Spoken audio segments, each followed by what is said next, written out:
Hello, my team and I created this project entitled Is There Really No Crying in Baseball? Examining the acceptance of emotion in sport because of an interesting phenomenon that we had observed.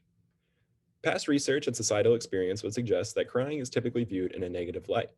Past research also suggests that it is viewed as a feminine and weak form of emotional expression and is therefore more damaging for men to partake in than women. However, in sport, a domain that is typically known for being physically and emotionally strong, athletes seem to cry without much judgment or retribution. For example, you can look to see Terrell Owens while he was in the NFL, crying during a press conference while defending his quarterback.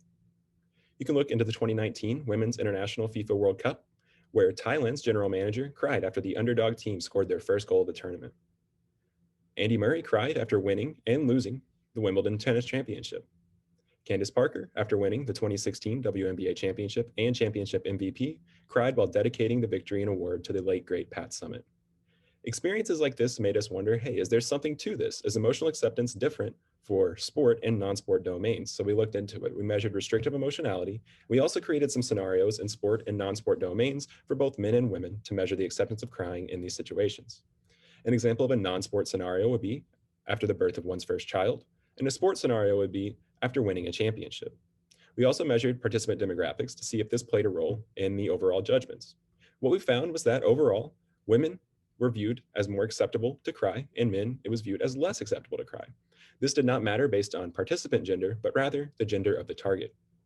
We also found that restrictive emotionality was correlated with the acceptance of crying, such that higher levels of restrictive emotionality correlated to lower levels of crying acceptance. Now, the big question was answered contrary to our hypothesis. We found that it was actually more acceptable for people to cry in non sport scenarios than sports scenarios. This reminded us of the movie A League of Their Own, which focuses on the women's baseball league that was famous during the 1940s. Tom Hanks plays the manager of the Rockford Peaches, and he berates one of his players after they mess up on the field. They begin to cry, and he yells at them that there is no crying in baseball. It seems that society agrees.